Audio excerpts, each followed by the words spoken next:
Hi, I'm India Yarbrough. And I'm Gretchen Spiker. And you're listening to Topeka Talk Community Conversations, a new podcast from the Greater Topeka Partnership in the city of Topeka. On this show, we hope to shine a light on the people, programs, and partnerships moving our community forward. We hope you enjoy the show. Boy, do we have a special episode for you guys today. That's right. We are once again taking the Topeka Talk podcast show on the road. This time we are recording in the amazing Studio 104. Studio 104 is a creative workspace run by Fellowship Hi-Crest, a local church doing lots to serve our community. Studio 104 is open to anyone wanting to bring a creative idea to life. So we have two very special guests with us today. We're joined by Jonathan Sublette. Jonathan is the lead pastor at Fellowship Hi-Crest, and Braille Watson. Braille is the worship pastor at the church.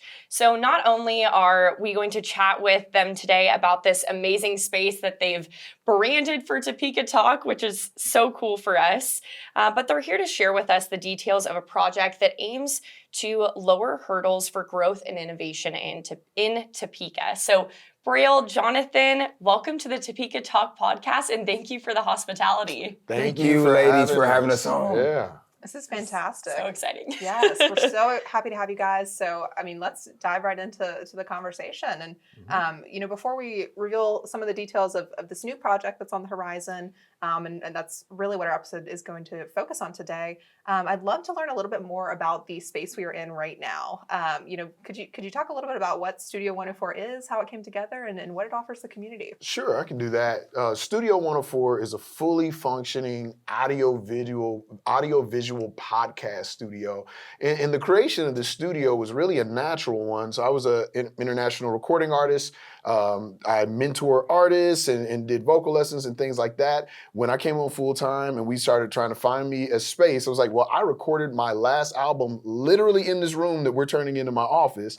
So I'm going to bring all my equipment up here and I'm going to start bringing my students here. And Jonathan was like, wait, here's some budget. Let's do this at a high level. So as we went out and did research, we realized that digital literacy is an issue in our community with close to 6,800 jobs here in Kansas requiring digital literacy skills. And so we're like, all right, how do we provide those things for those who are disadvantaged in our community, with African American and Hispanic students respectively making between $19,000 and $26,000 a year by the time they're 35. And so we have 3 backdrops with green screen capabilities, RGB lights, and everything that you need to start up your podcast or your YouTube. We have a fully functioning studio as far as audio engineering, production, vocal recording, as well as space to do photography and headshots. And so really is a one-stop shop for all of the needs that you have for content creation,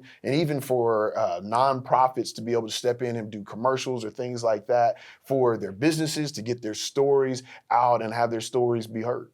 And not just the nonprofits, but also the small businesses in our area that really need spots for different things. And this space is incredible and it's important for the same reasons that we're going to talk about the Ford Center. Because so often in community development work, when we look at under-resourced neighborhoods, the efforts are to bring people out of debt.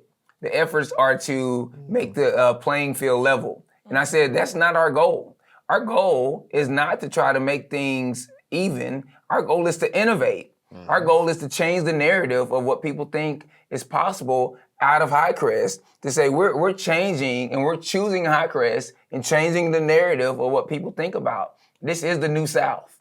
And so it's going to be a whole different area, and it's going to be a whole different era in our history when it comes to the timeline of Topeka and what they think of the Hi-Crest neighborhood. And so we wanted to put something here where not that we just mix and match pieces of equipment together, but we put things here that will allow us to be on an innovative edge in the same way that the Greater Topeka Partnership is thinking innovation centers when it comes to animal nutrition. We're going to have them start thinking of an innovation center when it comes to digital media in the Hi-Crest neighborhood. So how can someone or a group or a business reserve Studio 104, and is there a cost involved?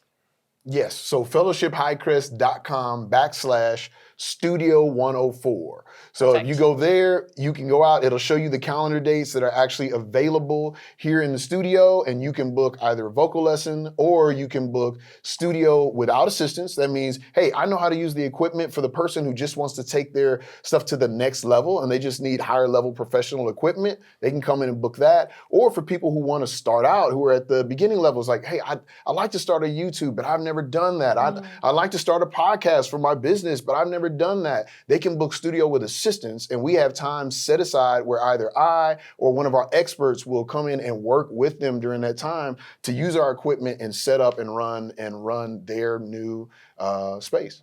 That's fantastic. And is that a free resource or No, minimal so- cost involved? Yes, so what does we that look try like? to keep the cost as minimal as possible, but also to be competitive. We don't want to undercut anything else that is happening in the city. And so vocal lessons are $35 for a 50-minute lesson, and then for studio with assistance is $45 an hour with a 2-hour minimum, and then $30 an hour for studio without assistance with a 2-hour minimum. Can I explain some of those fees? Yeah. Sure.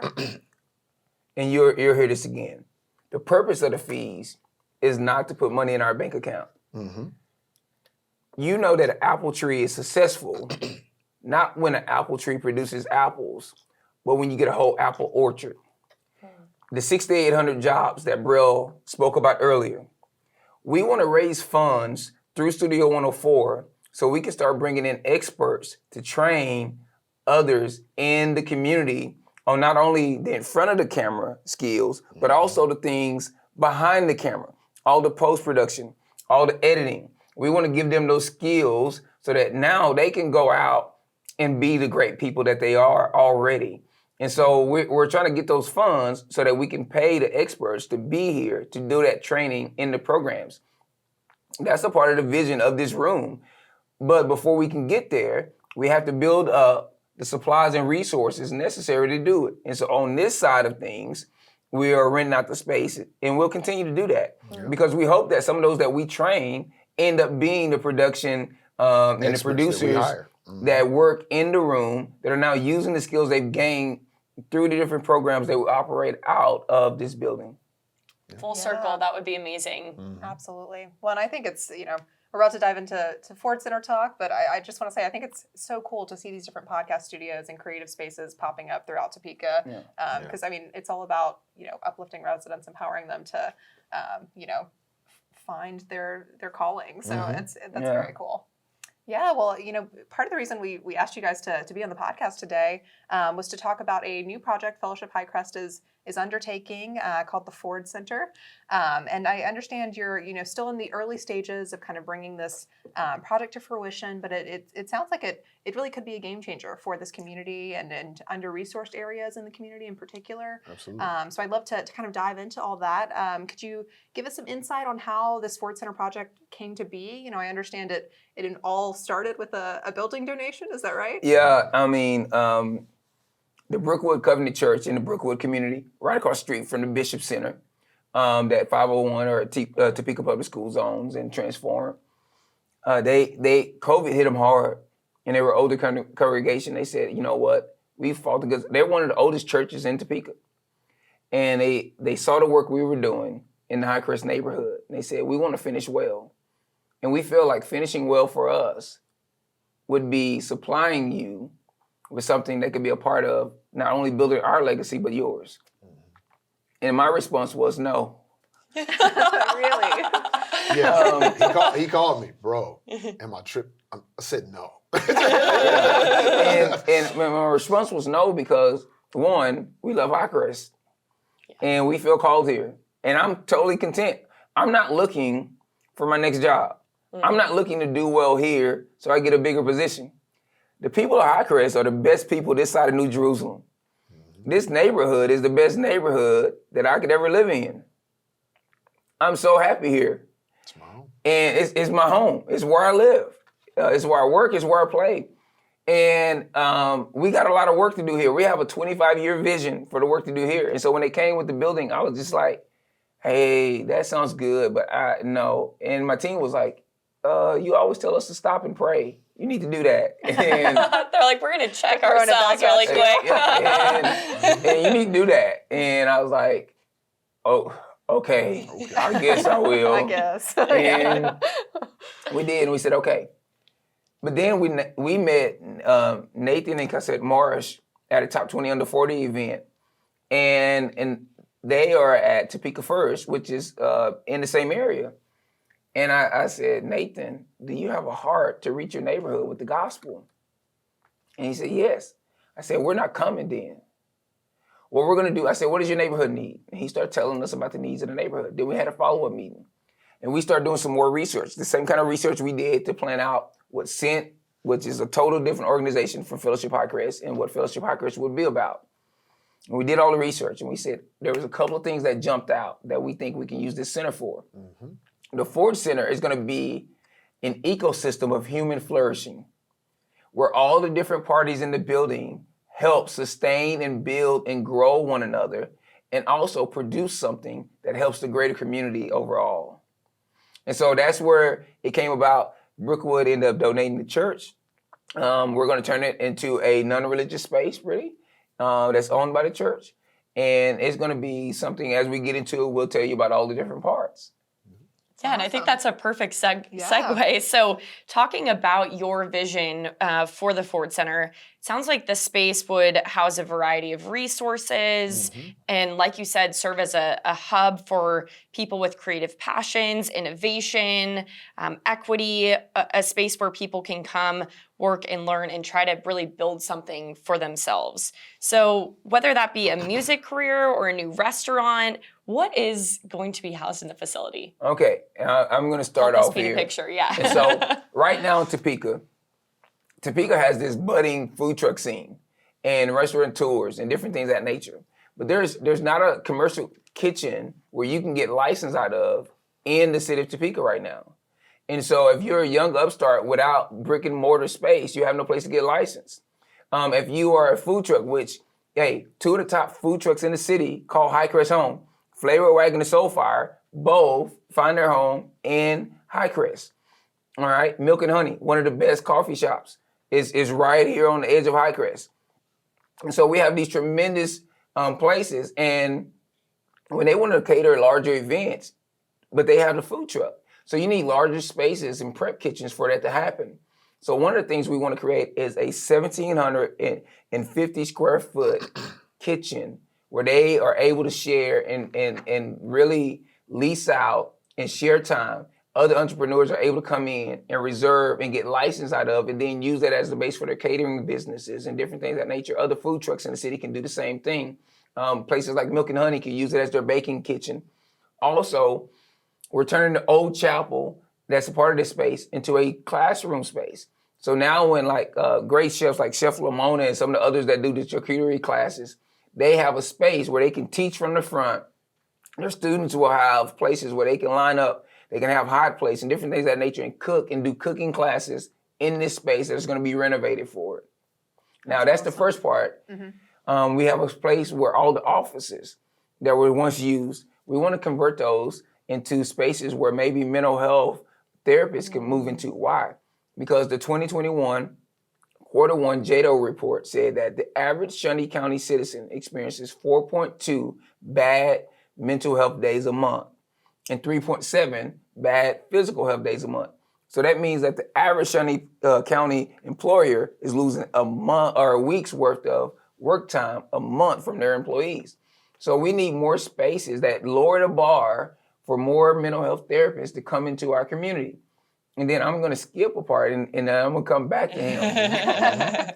And then when you look at childcare, early childhood education is such a need. Hi-Crest is a childcare desert. Only 22% of the kids ages 0 through 4 are in any kind of early childhood education.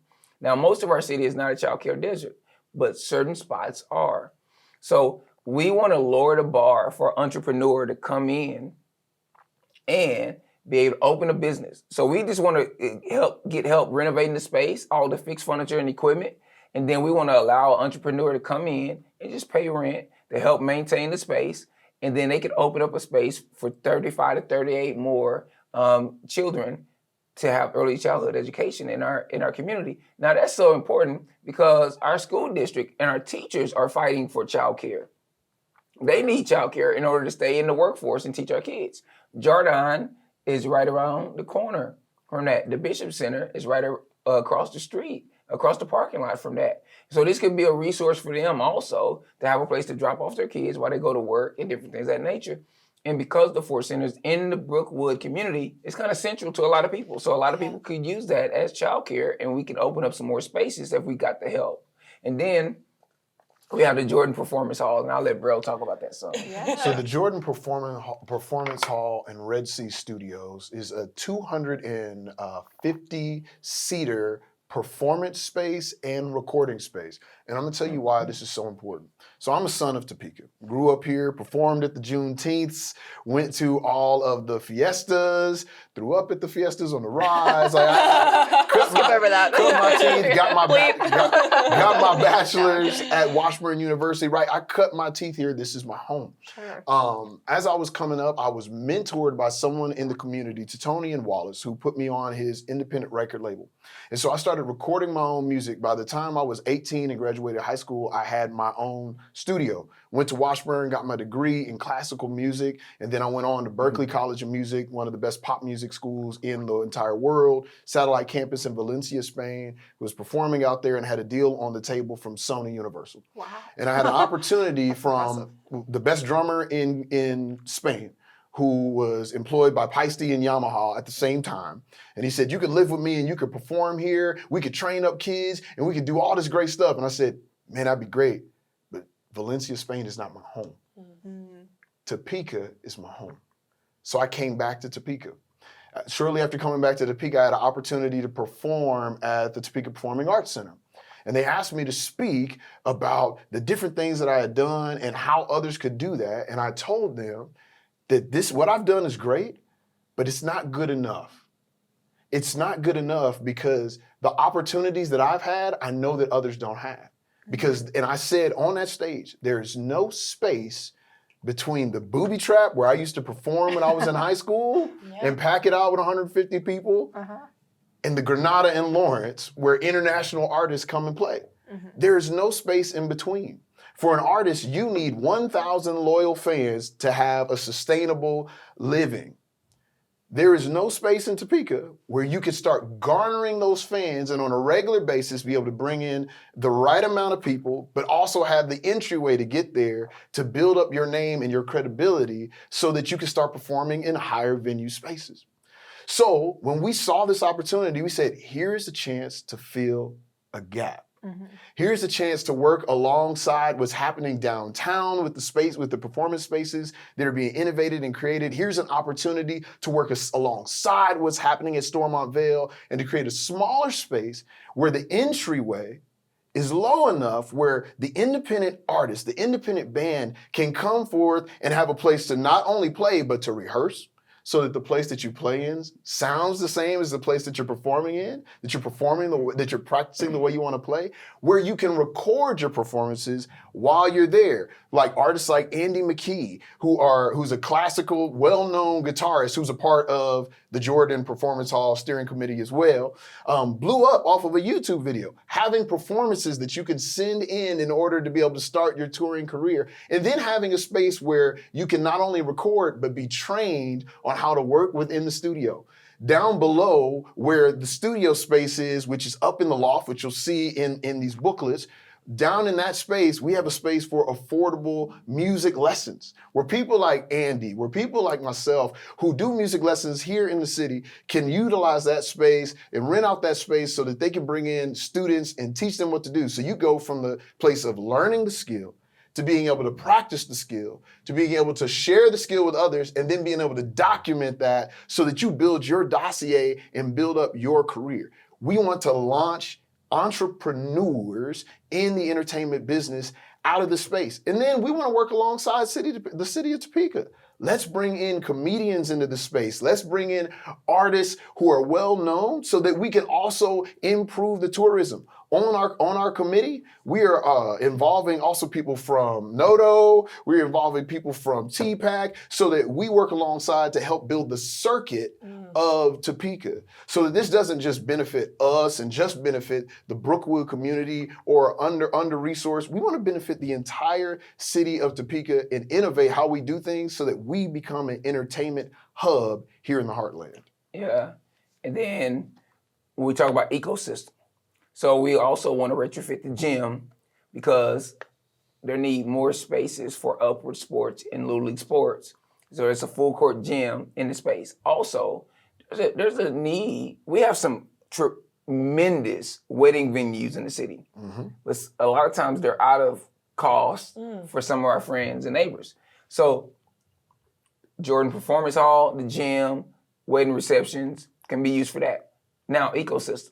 If you have caterers and restaurateurs that are using the kitchen, the early childhood education center that's in the building, now they have a place to get breakfast and lunches for their students. If their kids need therapists, guess what? You have therapists that are already in the building. If you want to do art and music therapy, there's a space for it in the building. And we talked about, we got to, not only are we trying to care for those in the building, we want to give something back. So this year I was nominated and elected to be one of the Lifehouse Heroes, the inaugural members of the Lifehouse Heroes. So we've been talking with them about maybe we could use some kind of percentage off of the performances to go back to the Lifehouse Advocacy Center once we get the Jordan up and running, as a way that this center begins giving back to the community in different ways. Yeah, well, Braille, you mentioned the booklet of information about the Ford Center, and we do have a few of those kind of in front of us now. And there's, lots of great information here about your vision. You've got some renderings, all that good stuff. But I just wanted to read this one line for folks because it kind of stuck out to me because it touches on, what you guys are saying. But, the Ford Center, it won't be a place that removes all hurdles and boundaries, but one that makes overcoming those obstacles more realistic. And I think that's important to point out because, it is about empowering residents of this community in so many ways. And that's why we're not giving the space away for free. And here's the deal, the way we do projects, there's no secret. Yes, I'm the lead pastor for Fellowship Hi-Crest.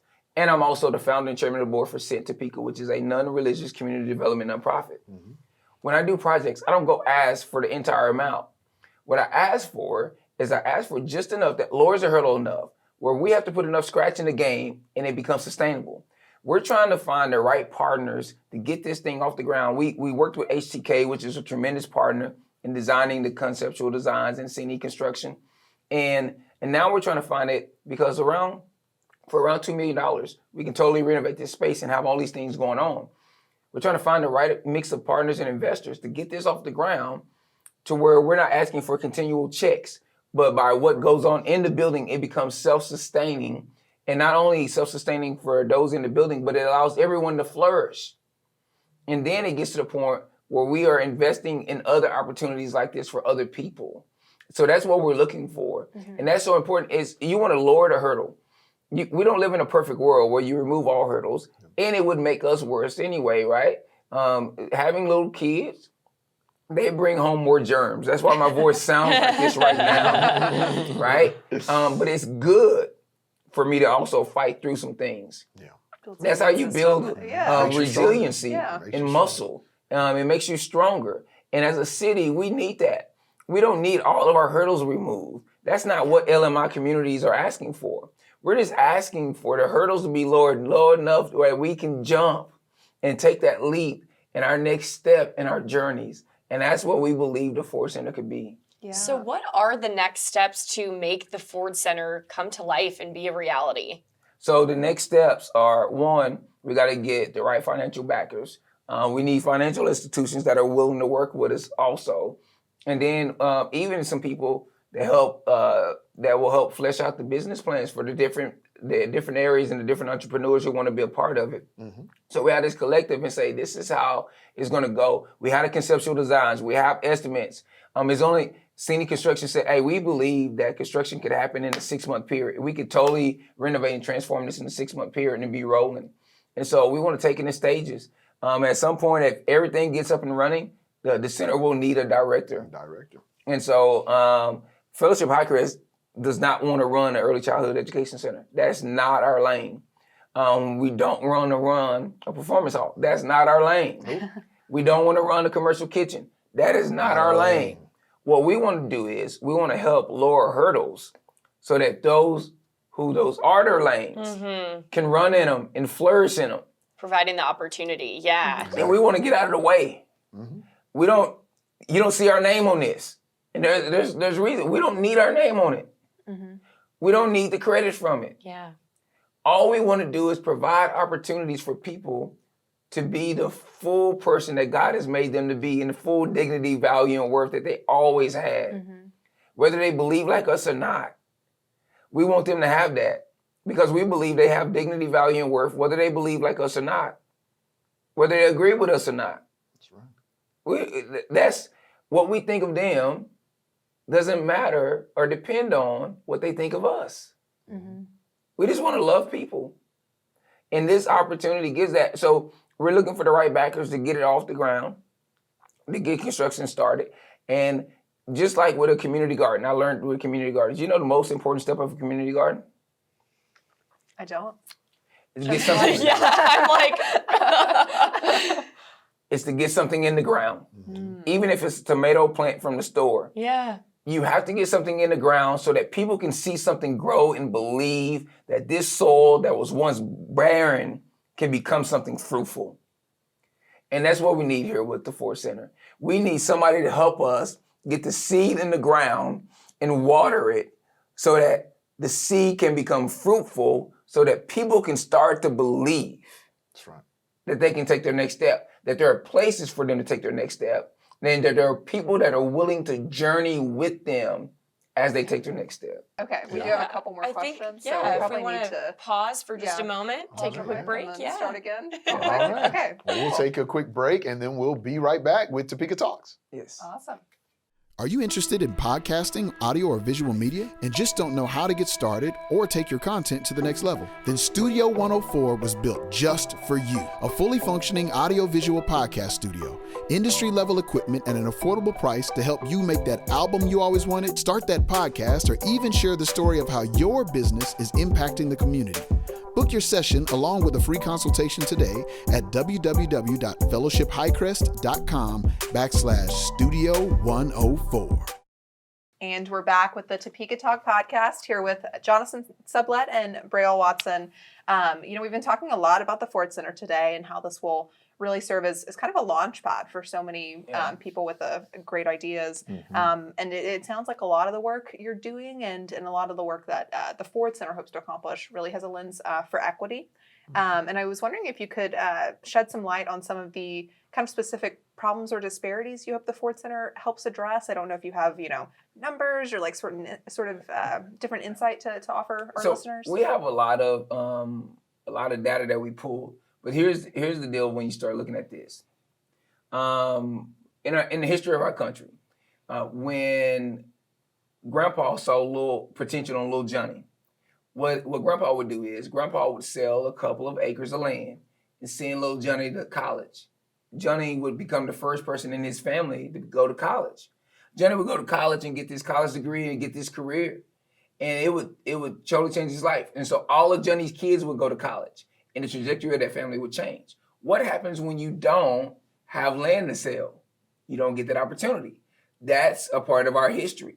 So when you think about opening a business, if you have family that have something they can sell or different things of that nature, then that helps you have the capital to start off and opening the business. I lived in a Motel 6 when I graduated college with my chemical engineering degree.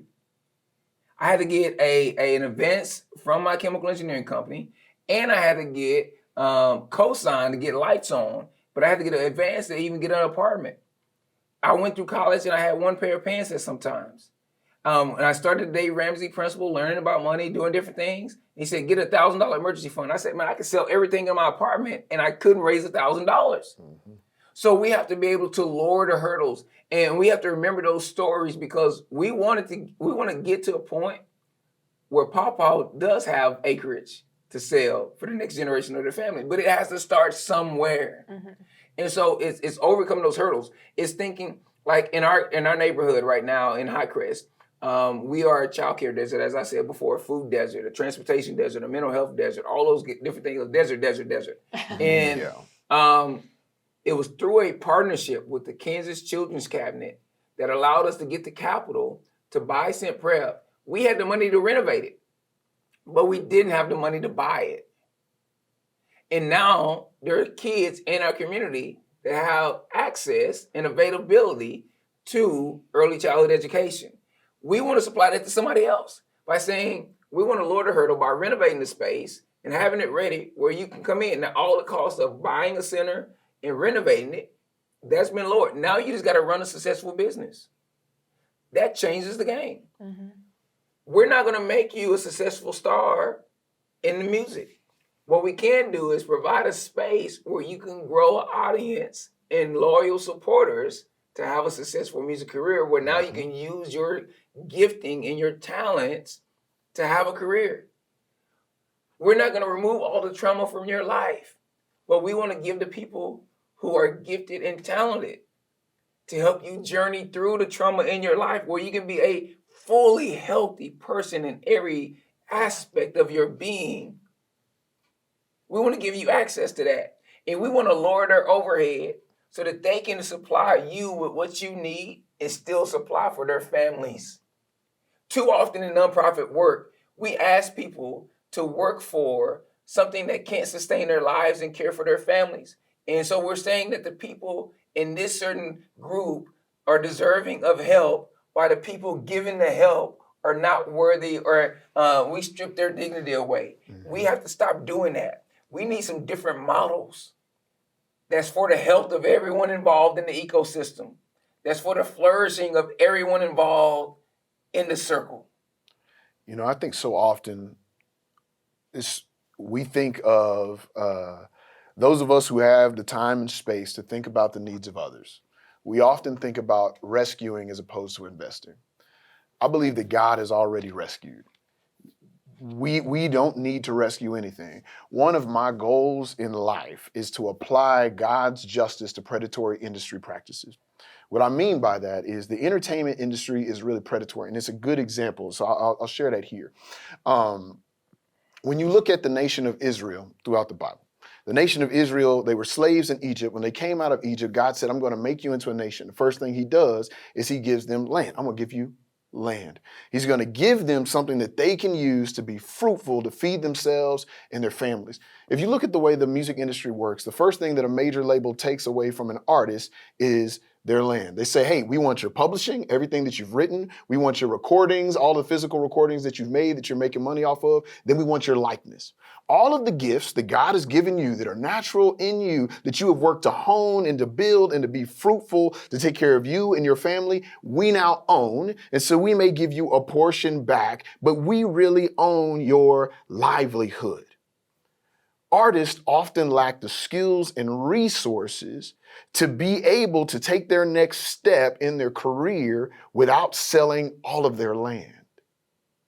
We want to provide a space where those who want to grow their businesses as entrepreneurs in the food industry can utilize this space to get the licensing that they need to take their next step, can utilize this space to get the skills that they need in order to book and take their next step and get their next gig, can be able to get the child care that they need so that they can go to their job, so that they can provide for their family. Because right now, Topeka can only cover 50% of the child care need in our city. We're not here to rescue. So that's why we often don't talk about just the needs that are there, but the possibilities and the opportunities to invest. Right. And this has been such an inspiring and uplifting conversation today. And as we wrap up our time, Jonathan, I want to know, I hope that maybe someone listening or watching to this episode will have learned something new about the Ford Center and maybe be called to be the director of the center or invest in the opportunities that are available, be inspired to teach a class, all the things that we've talked about today. How would they take that first step to be engaged in that process? First step, they can contact us through the website, fellowshiphighcrest.com. That's also where you can reserve Studio 104. Right. you can call the office, 785-431-0404. 785-431-0404. And on our website, there's a way that you can enter an info form, get more information, different things of that nature. That's perfectly fine. Also, we're really active on social media, so you can go to our Facebook page. You can send a message. We'll get you to the website. We'll get you to the right person to make those conversations. We'll set up a meeting, and we'll go from there. We operate through loving relationships, life-giving resources, and life-changing experiences. And so we like to move through relationships. So it won't be just a business transaction. We want people that we want to be in a relationship with, that want to see for the mutual benefit and flourishing of each other. Yeah. Well, that is amazing. That is. And I mean, that's a great note to kind of wrap things up on. I'm wondering if either of you have final thoughts for our listeners today. I mean, anything on your mind that we haven't touched on so far? Like I said, we're not looking for someone to do the Ford Center for us. We're looking for people who want to journey with us. And here's what you said, Gretchen. The Ford Center might not be the opportunity for you to invest, but there's something going on in the city of Topeka that you are shaped for. Your experiences are made for. Your passions call you to, and your gifting and resources will allow you to invest in. Find that thing and do it. Do it well. Don't spread yourself thin. Go deep with that group and be committed not just to their win, but to their journey, because that's what we need in our day and time. I think that is the perfect way to wrap up. Thank you so much for the hospitality, Yes, thank you guys. for the support, the partnership today, and we appreciate it. Thank you for having us. Thank you. Absolutely. Thanks so much for watching and listening. Thanks for listening. We hope you'll join us next time. You can catch new episodes of Topeka Talk Community Conversations the first week of each month.